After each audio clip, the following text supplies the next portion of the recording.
নমস্কার, জ্যোতিষচর্চা ইউটিউব চ্যানেলে জানাই স্বাগত। বলবো বৃষ রাশির মে মাস 2025 কেমন যাবে। এক্ষেত্রে স্বাস্থ্যের অধিপতি গ্রহ সে তার শত্রু গৃহে বসে আছে এবং 14ই মে সেখানে সূর্য এসে উপস্থিত হবে।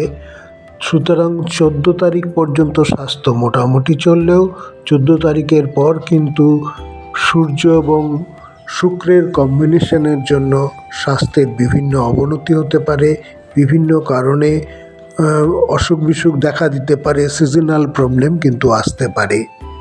অতিরিক্ত গরম থেকে কিন্তু সাবধানে থাকতে হবে। ধনভাবের অধিপতি গ্রহ বুধ বসে আছে তার শত্রুগৃহে।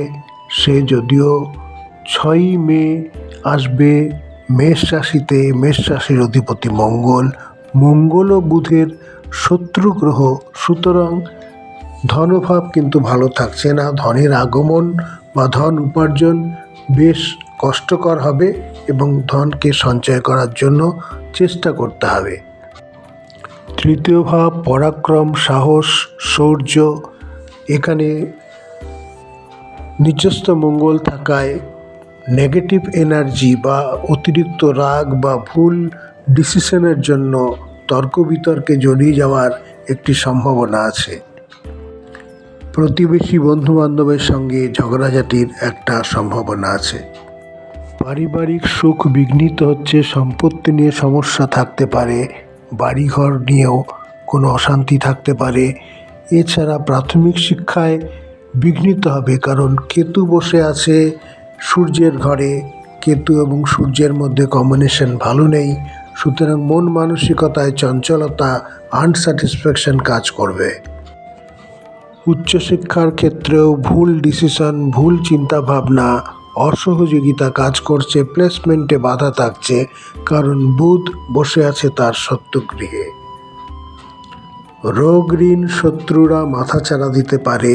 আপনার আনন্দ তথা ক্রিয়েটিভিটি এই মুহূর্তে কিন্তু দাম পাচ্ছে না, সুতরাং সেই ব্যাপারে নিজেকে সচেষ্ট রাখুন, সতর্ক থাকুন। বিবাহিত জীবনে বা পারিবারিক জীবনে কিন্তু বোঝাপড়া একটু অসুবিধা থাকছে, দুজনেরই মাথা গরম থাকছে। ছোটোখাটো তর্ক বিতর্ক অনেক বড় আকার ধারণ করতে পারে। মাথা ঠান্ডা রেখে দাম্পত্য সম্পর্ক ঠিক রাখতে হবে।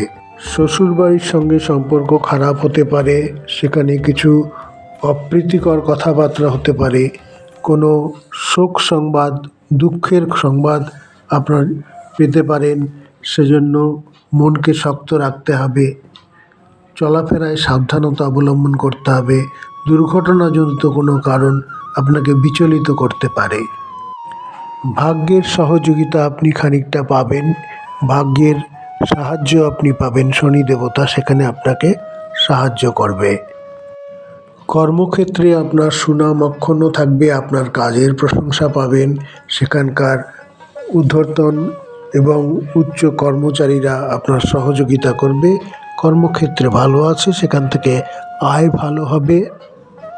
তবে আয় ব্যয়ের সামঞ্জস্য রাখতে মাসের প্রথম থেকে আপনাকে একটি ব্যালেন্স শিটের উপরে চলতে হবে।